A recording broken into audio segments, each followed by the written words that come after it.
The following program may contain coarse language, violence, nudity, mature subject matter, or scenes which may not be suitable for all viewers. Viewer discretion is advised. All Hit Radio.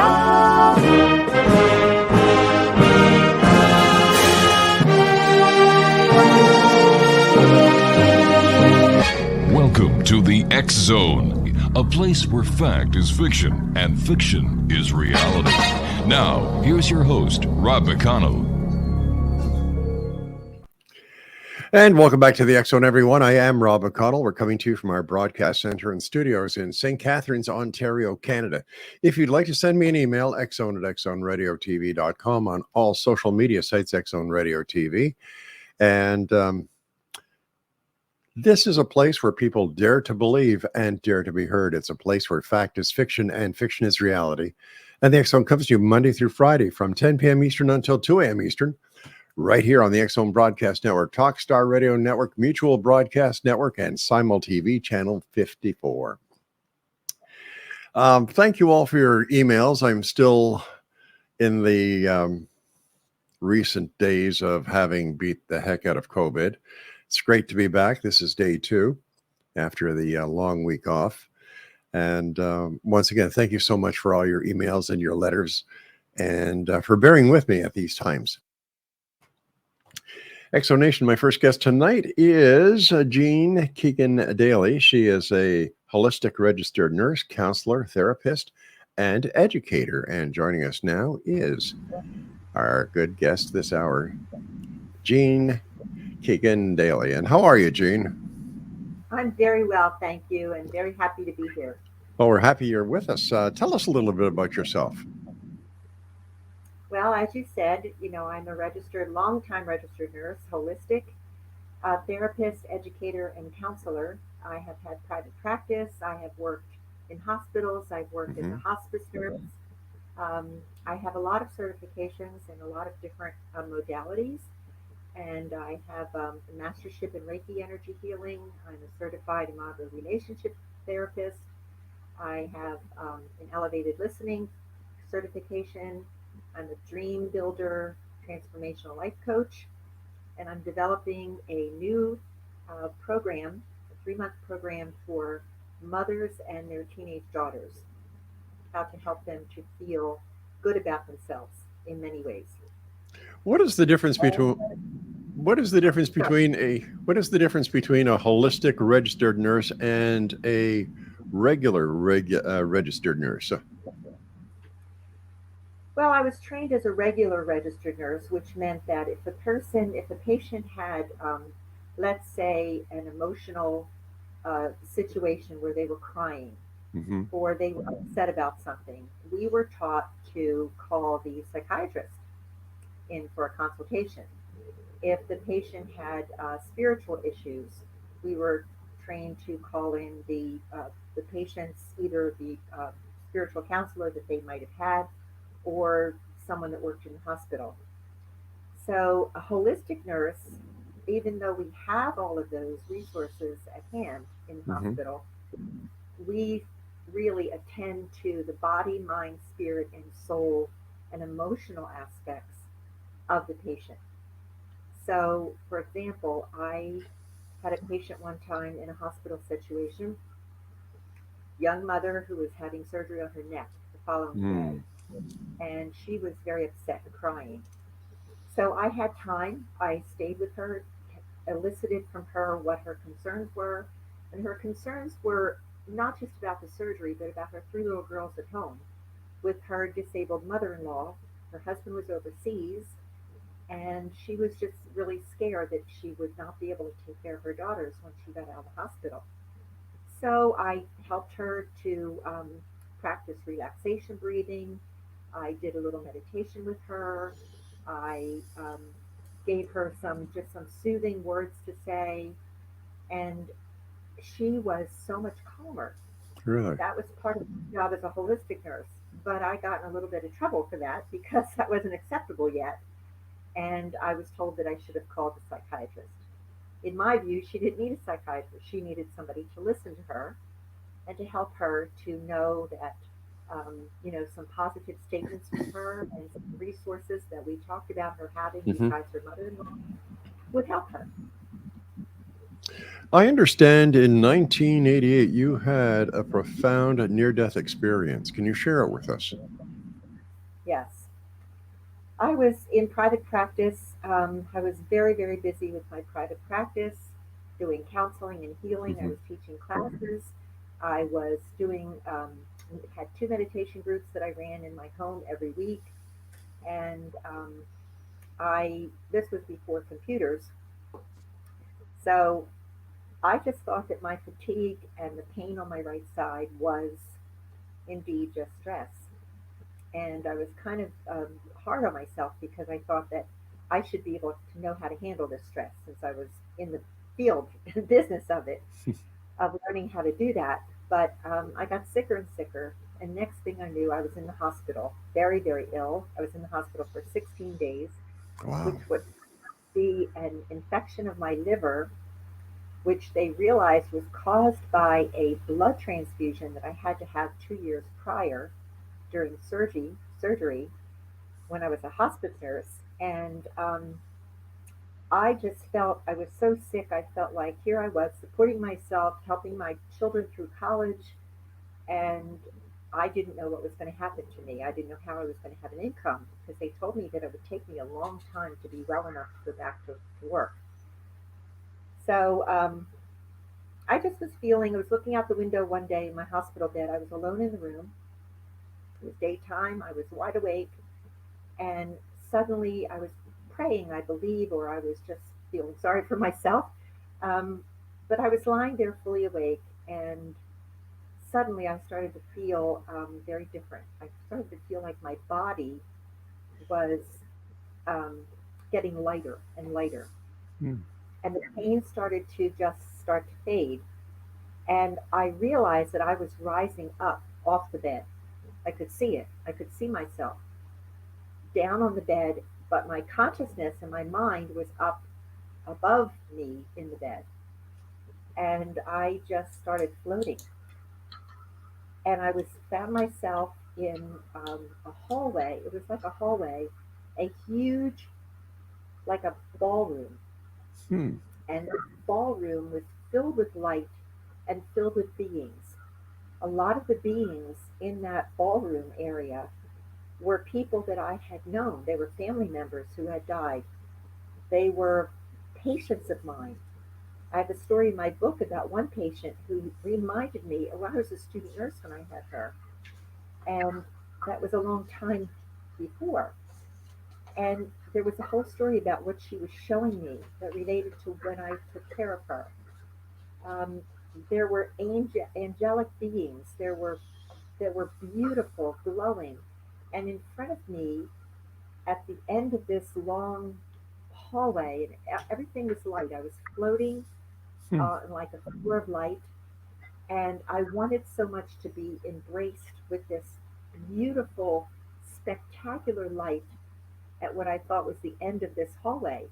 And the people all around me and the beings all around me were just holding out their arms like they were welcoming me. I felt incredible love. I felt incredible peace. I had no pain. I really had no thought about being sick. I just knew that I felt more wonderful than I ever felt ever before. And everything was so easy and so peaceful and so beautiful, and there were colors I had never seen before. And just as I was getting to the light that was so incredibly brilliant, I can't even describe it. I still get, feel that in my heart and my emotions. I heard a voice, and the voice was very strong, very kind, very loving, but very firm. Not now, Jean. Go back. Sean needs you. And it was very confusing to me. I had a son named Sean. He was 19 years old. He was in college. He was doing well. I didn't understand that. Kind of scared me at first because I thought maybe that meant something was going to happen to Hmm. him.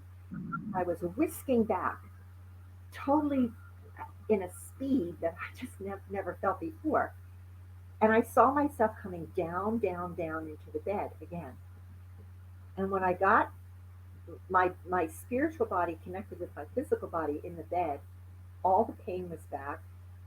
I was so confused and so upset about this that I didn't even realize there was a nurse in the room saying to me, "Are you okay? Are you in pain? Do you need pain medication?" And I couldn't even answer her at the moment. And I certainly didn't feel like I could tell her what happened to me. I didn't feel like I could tell anyone. So that was 1988. I wrote my book, published it in 2017. And that's the first time I related my story. Since It is though I every time I tell the story, it's though I'm there all over again. So the end of that experience was I didn't understand what it meant, but the experience of the near death really changed my life in many, many ways for the better. All right, so we'll talk about that when I come back from this break. Exonation, our guest this hour is Jean KEEGAN-DALY. She's the author of Reflections of a Seasoned Soul, and we'll be talking more to Jean on the other side of this break. Don't go away.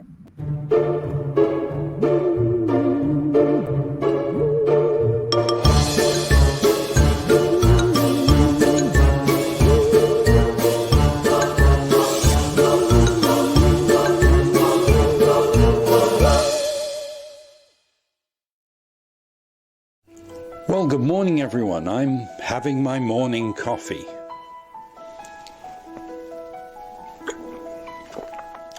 Beautiful Mind Coffee is delicious coffee your brain will love. Made with ethically sourced 100% Arabica coffee grown in the volcanic soil of the Tolima, Colombia region, Beautiful Mind Coffee is roasted and ground in small batches to ensure each bag contains a wonderful full-bodied artisan coffee. Beautiful Mind Coffee contains herbal ingredients to aid in boosting your daily mental clarity and focus. Maca root powder, green tea extract and American ginseng have all been selected for their ability to support good brain health. Taking care of your brain's health now can help delay or prevent the onset of cognitive dysfunction, including dementia, Alzheimer's, and more general memory loss as you get older just by enjoying the delicious flavor of our roasted coffee and herbal ingredients found exclusively in Beautiful Mind Coffee. For more information on Beautiful Mind Coffee, visit us online at www.beautifulmindcafe.com. Beautiful Mind Coffee is now available at amazon.ca.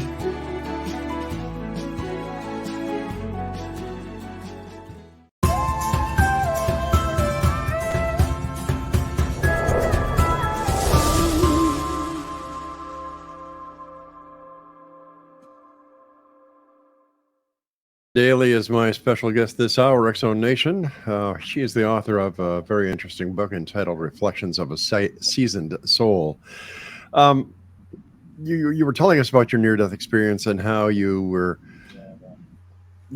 just zooming back into your body. The nurse was there asking you if you were all right, if you needed anything for the pain. And I have to ask you, how did the entire near-death experience change your life?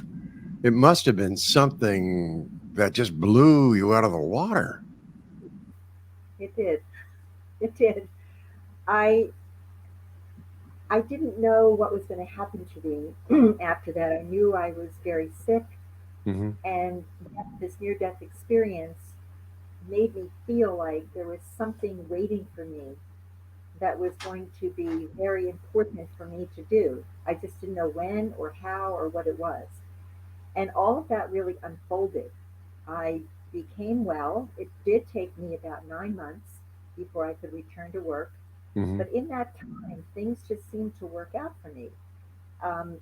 I had friends that would come and visit me and help me with things that I was too weak to do on my own.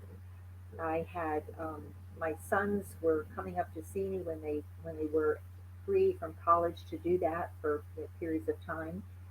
And of course, my parents, my siblings, I'm the oldest of 6 children, so I had a lot of support And I started to do actually during that time, and I don't have this in my book because I actually just remembered it right now. I was doing some automatic writing. Hmm. And the automatic writing was something I had never done before. I didn't know much about it. But I was told through this automatic writing of a person to see who was a healer who I had not known before. I was given her name. I was given the neighbor that I hadn't known before who knew her. And I was given two products to take. They were minerals for my body. So as I recovered, there were things that were unfolding. People were just coming to me. All the clients that I had to leave for that almost year not only came back to me, but brought their, recommendations of friends. So I was really, really busy, but with a different perspective on that busyness.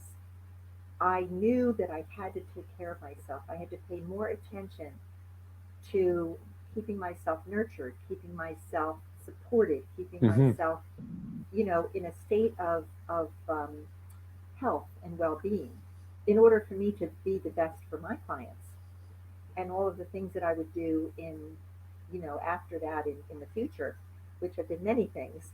The surprise came 12 years later. The son named Sean, who was my younger son, was married first before my older son, who was 18 months older. His name is Dennis.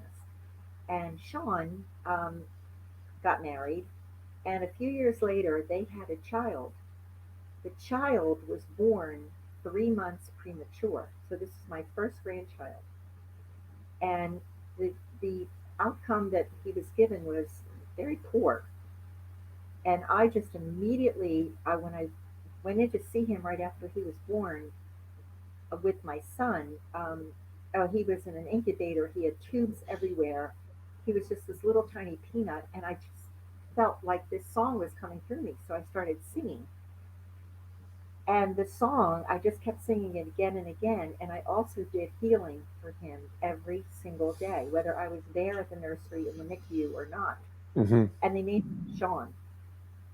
So I realized that that was the Sean that I was really coming back into my life for to help him. And today he is 23 years old. He is absolutely wonderful, healthy, fit, handsome, intelligent, just and quite spiritual, as a matter of fact. So he's Wow. my oldest out of three. And in the meantime, I helped my son Sean as well with things, business careers that he was changing at the time, and so on. So to me, when and I remembered that message, that I believe was the voice of God, voice of Source. Not now, Gene, go back. Sean needs you. He is as healthy as can be today, and also, I feel as though that that experience was something that I needed to share with other people. So recently, I was invited to be as one of the speakers with two other nurses who also had near-death experience on a international near-death experiencers conference in Utah. I did not go out there, but we did the videos, and so I just recently got the videos to watch of our presentation, and we were the very first nurses they ever had a panel with to talk about near-death experiences. And so the purpose was to help other, medical people Hmm. to seriously, take them seriously when they had this. So it was something. Why don't you think that the medical community takes near-death experiences very seriously? Well, first of all, that was never part of the training. You know, Okay. um, when I was a young nurse in training, Hmm. we were absolutely not even allowed, and this was in the 60s, we were not allowed to tell a patient even or their blood pressure or their temperature. And certainly we weren't allowed to tell them they were dying, even if they asked us. So, I just always felt that that was not fair, that was not right. And the doctors, when patients would say, well, but I saw this light, I saw what you were doing. I was, a lot of patients have had their experiences when they're having surgery. I saw everything you did to me. And usually the response to those patients would be, oh, well, we had to stop your heart, you were on a heart lung machine, or, the brain goes into some kind of situation where, what you're seeing is a light that has to do with the function of your brain at the time of surgery since you're under anesthesia. So there was really no one I knew at the time that really validated the experience to the patients. But I knew, even as a young nurse, I knew that they were real for the patients. I just, until my own experience, I couldn't really feel safe enough in my profession to talk to patients about that. And then I became a hospice nurse. There was a lot more freedom for me to talk with patients in hospice care.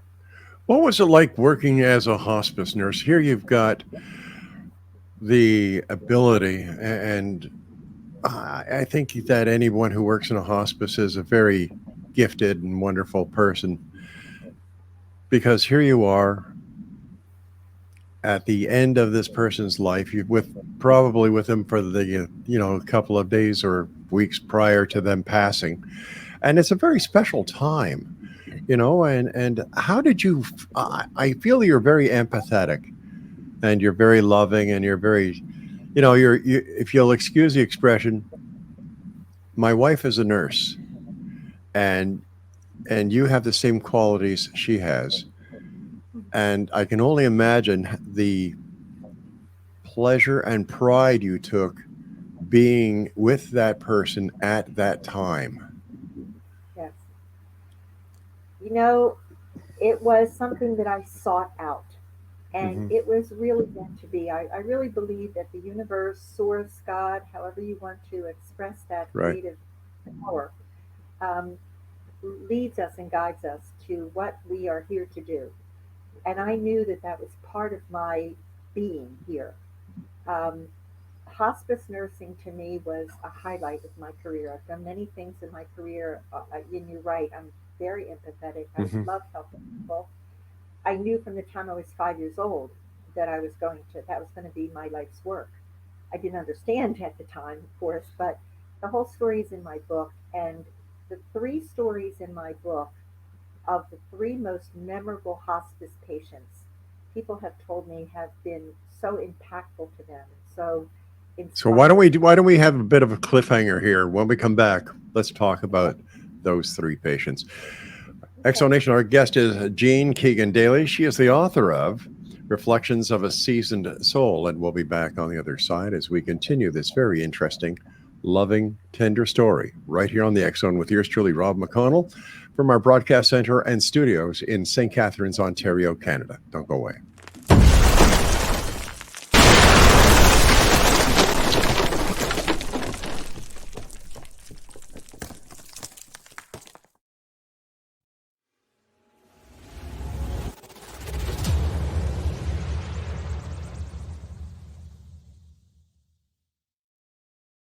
So I was watching the X Zone TV channel last night when I was abducted by aliens, and they kept repeating to me over and over again, simultv.com, simultv.com. What's simultv.com? That's what I asked them. They had it written on the side of their UFO. How do you spell that? UFO. No, I mean simultv.com. simultv.com. simultv.com. Right. simultv.com. Interesting that you were abducted by aliens in a simultv.com UFO last night. Oh, yeah? Yeah. Now that you mention it, I remember now last night I was awakened from a deep sleep. My great-grandmother was standing there. She said she'd come from the hereafter to tell me about simultv.com. She even spelled it out for me. simultv.com, sonny boy. simultv.com. simultv.com, sonny boy. Wow. Yeah. Guys, you'll never guess what my psychic guru just told me. simultv.com. Exactly. Are you guys psychic too? Of course. We all know about simultv.com. simultv.com.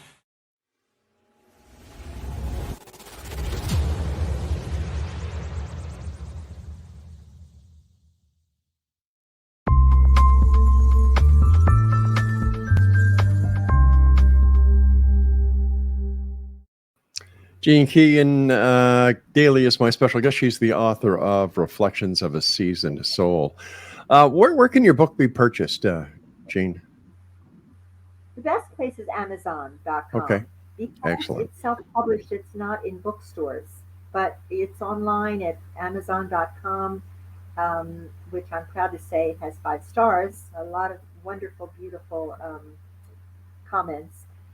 And when I wrote the book, I knew nothing about writing a book and publishing and marketing and all of that. So, um, I'm republishing it next year, early next year. But the marketing part of it, I didn't really, didn't really know how to do. Anyway, what the books that I have sold, I've sold many on my own, just from my home. Um, it's something that I felt was so important to do. But it took me a long time before I had the courage to write the book. Before And we went, before we went to the break, we were going to talk about 3 cases, 3 hospice cases. yeah, And I'm sorry I cut you off there. that's okay. Um, well, just very succinctly, these were the 3 most memorable patients I had, and one was a child because I had been a pediatric nurse. Oh my gosh. And as the oldest of 6 children, I always was involved with children. Mm-hmm. So when I joined the hospice, and I started to say before that I think that we are guided. If we listen to that inner guidance, we always know what to do. Mm-hmm. And even though I only met one of the 3 requirements to be a hospice nurse in the private hospice center that I was working in Pennsylvania, because there were none in New Jersey around me that I knew of, I only met one requirement, and my letter of why I wanted to be a hospice nurse got me hired right away. And I loved it. I just loved it. And I cried with the patients sometimes and their families. But this little girl, whose story is in the book, her name was Diane, and she was an angel. She was just an angel. As a matter of fact, I spent a year with her in her home. There were no respite facilities at the time like there are now. So every patient that I saw for all those years that I worked at hospice was in their home. So it was patient and family care. And this little girl, she knew she was dying, and we could freely talk about it. She was only 9 years old. God bless her. And the story of her in the book and all that happened would take me too long to tell you, but if anybody wants to purchase the book and read the story, I think they will really love it. Um, the end of the story of Diane was that she told me the doctors had given her very little time to live. And she told me that she couldn't die at the time that the doctors said because she knew her grandmother was dying, and she felt that her mother couldn't handle both deaths. God. So she made a little pact with God that he would let her live a little longer until her mother could get through um, her mother's death. And that's exactly what happened. So Diane was not expected to live through that Christmas, and yet she did. And because the family was so poor and there was no father involved at the time, and she had a little brother, um, it, it's just a beautiful story about the gifts that I was able to give her, a gift that she chose for me that was just perfect. And she actually died the night after I was rushed to the hospital, hemorrhaging, and had to have emergency surgery. And I could not be there after spending a year with her. I could not be there when she died, and it broke my heart. However, she appeared to me. I had not been medicated yet before the surgery. I was in an ante room. The nurse was going to come in with the medication before they took me into the OR, and I saw this light, and this light was coming closer and closer to me, and there was Diane. I see, I still get choked up about it. And she said to me, "Don't worry, Miss Jean." She used to call me Miss Jean. "Don't worry, Miss Jean. You're going to be fine." And I'm fine. And then I went in because they thought I had cancer, and I did not, as it turned out. And I didn't see her again, but I heard her. when I was awake in the recovery room, and I could see the light, I couldn't see her face at that time, and she said to me, see, Miss Jean, I told you everything would be okay, and it is, and I love you. And I told her that I loved her too. Her story is beautiful. And the other two stories are similar. One is Trudy. Trudy was my very first hospice patient. She was a very angry woman. She had lung cancer. She was very angry. She kind of threw me out the first two times I was there. She didn't need a nurse. She didn't want a nurse. She was going to die. And I was able to get her to trust me because, that's really important when you're working with patients. To be so kind and attentive and open to listening to them so that they're not impeded by any judgment or anything. And she told me the story. Her husband had died a year earlier. Her son had died 6 months earlier of a brain cancer behind his eye. He was only 34, I think. And now she was dying, and all she did was wanted to die. She was very angry. So I gained her trust, and she was in pain, so I started to ask her if I could just put my hands gently on her chest. And she immediately felt comforted, and she wanted to know what that was all about, so I started talking about energy healing to her. Anyway, over 4 months, there was such a transformation in Trudy that she told her minister at her church about me, and I went and talked to the congregation about what was going on with Trudy. And she appeared to me as well. As a matter of fact, there's a story in my book, her story, about a time when she actually was seeing the other side. And she thought I was with her. And she was talking to me, like you could see on her face it was translucent, like she was in a reverie, and she was saying, "Oh, Jean, it's so beautiful. Oh, can you see? Look at those colors." And then she came out of it because the doorbell rang, and she said, "What? Why am I here? What happened to all of that?"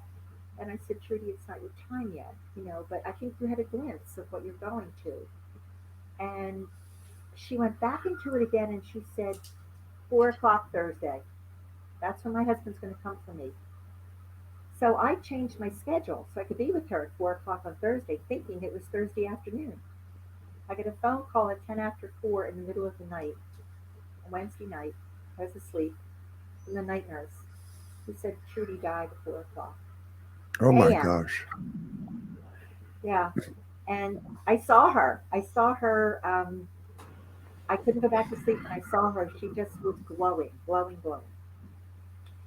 And the final story that I have in here is, do we have to go yet? No, we're going to stretch it. Okay.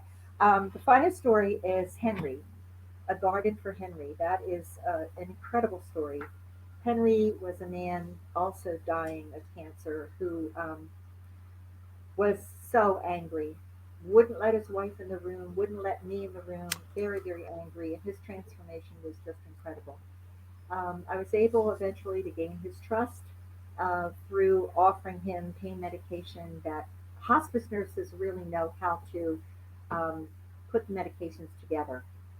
And like I called the doctor and I'd say, "Doctor, I think, if we try this kind of combination," he'd say, "Okay, Jean, that sounds good."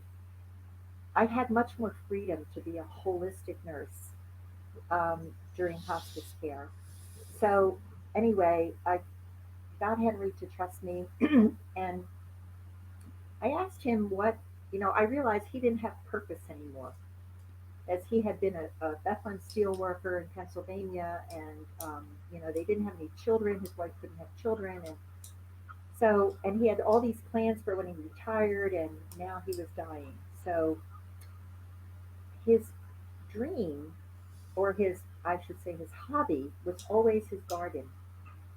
So I have all the details in his story of how I got neighbors and some other helpers from hospice to come and help him plant his garden. And he would hand me the seeds, and we planted his garden outside. He was able to get out of bed in a wheelchair and go out. I pushed him outside. It was springtime, and he lived until he had the first green beans and the tomatoes His wife made a soup. God bless him. After that. That was Ed told. Jean, now I have to take my break. Please stand by. Exonation. Our guest this hour is Jean KEEGAN-DALY. She is the author of Reflections of a Seasoned Soul. It's available on Amazon. Thanks very much for joining us and sharing these stories. We'll be right back. Don't go away.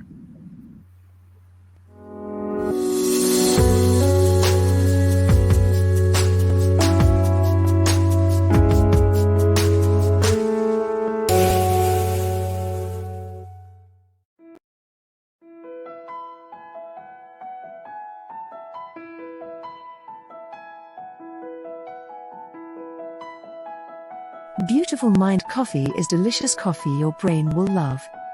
Made with ethically sourced 100% Arabica coffee grown in the volcanic soil of the Tolima, Colombia region, Beautiful Mind Coffee is roasted and ground in small batches to ensure each bag contains a wonderful full-bodied artisan coffee.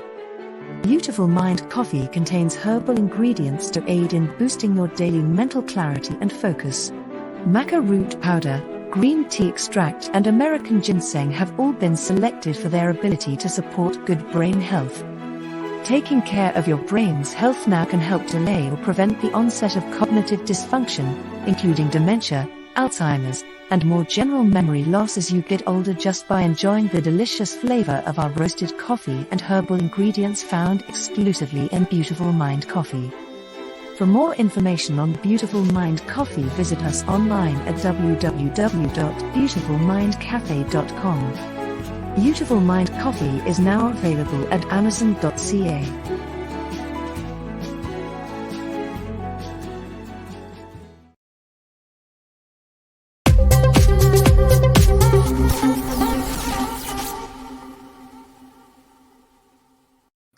And we're back. Wait a second. Craig, we've got the wrong guest up there. Can you bring our Jean back? Oh, there's Jean.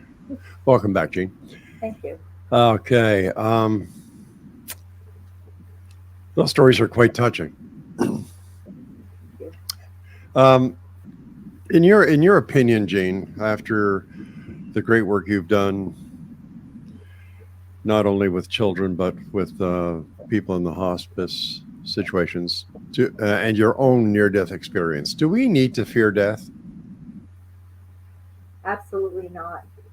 I certainly don't. I think that, death is like a doorway. You're stepping into another plane of existence. So I have often, when I counsel people, I've often used the analogy of a fan. So if you look at a fan and you see all the blades, they're still. That's our physical reality. If you turn the fan on high, you know the blades are there, but you can't see them as nearly as well. They're spinning so fast.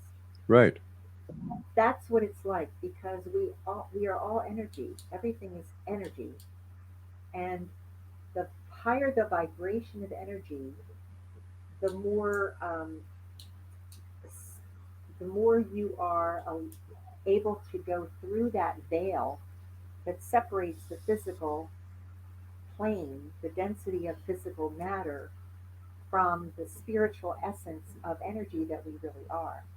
So it's important for people, in my view, to keep their level of vibration high, meaning that look for the joyful things in life. Look for the ways you can help people.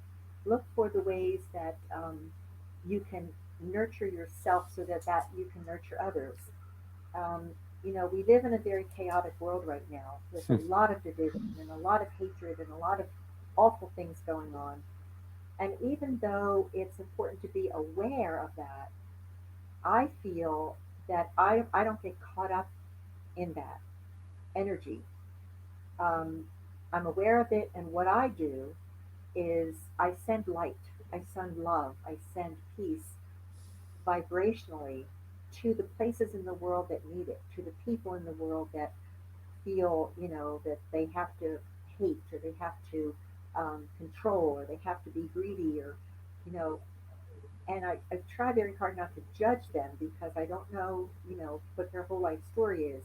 I'm not sure why they're here, but I do know that the place that we go, I mean, I've had a lot of visions throughout my life since that near-death experience. And I've had, angelic visitations. I've been saved from terrible things, accidents. There's stories in my book about that. So I know that that dimension of reality, that's a much higher vibration when we die, is waiting for us. It's just there. And to me, it doesn't matter whether, whatever religion you say you are, or that you have no religion, as long as you realize that there is a source, there is a creative source, and in the universe that just it's constantly expanding, and we need to expand with it. So what I saw and what I experienced, I am absolutely not afraid of death at all. I understand that you also do soul rescues. What are they? Well, actually did one before I ever went to the Monroe Institute in Virginia, and I didn't realize what it was. A soul rescue is a person who is dying, or they have already died. They've gone Mm-hmm. through the state of dying, but they haven't gone completely through that doorway, as I call it, or that veil into that spiritual realization. They don't realize that. So they're kind of caught. They're earthbound spirits, as I've been told they're called. Um, so the first time it happened to me was, oh my goodness, probably back in the 70s. I was meditating in my room alone. My children were downstairs doing their homework, and I heard this call, like somebody. It sounded like a garbled voice, and what I saw in my mind was there was a woman who was drowning. She was underneath the water, and she was trapped because she was hooked on something and she couldn't get free. And I just saw myself kind of floating down and just releasing her. Now, Hmm. I don't know that that was a soul rescue, but it was a rescue of some kind. It was different when I got to the Monroe Institute in Virginia to study, you know, really more about this other dimension that we can perceive and that what I believe we live in after we die on Earth. And there are three stories that I have in my book about this. They were so incredibly real. I could never have made them up. I didn't. It was a matter of going into a, a dimension of mind that I was shown people that had died and they didn't know it. They needed help to know that they died and to cross over into the light. I literally saw them. I got the three very different stories. One is a little boy, and one is a woman. She was a Vietnamese woman, and I saw myself literally with these people. And one was a baby, and her family. The stories are too long to go into now, but they were three separate stories where I knew that I was seeing this, and I knew that they had died, but they didn't know that. They were still trapped. And I was able to lead them to this light, help them to feel safe, help them to know that they died, that they're okay, they're going to be okay. And there were these angelic beings that were waiting, that were taking them into this light. The same kind of light that I saw in my near-death experience. It was just like a bringing you in, and it was so loving. And they each had to finish something. They each had to finish one little thing. It was a realization of something. They're a little bit different in the stories of what they each had to do, but I felt like I was absolutely meant to rescue these souls and help them to cross over. Jean, the time is coming very shortly where you and I must say so long for tonight, but what are your final thoughts for the X Zone Nation? What would you like to share? I would like to share just the very end of my book, where I have that I feel in our lifetime, our truest responsibilities are to get out of our own way, to be still and listen to the voice of God within, to appreciate, to be grateful, and to give thanks, to deeply love and easily forgive, and to take the next step, be it on the solid ground of knowing or in a flight of faith.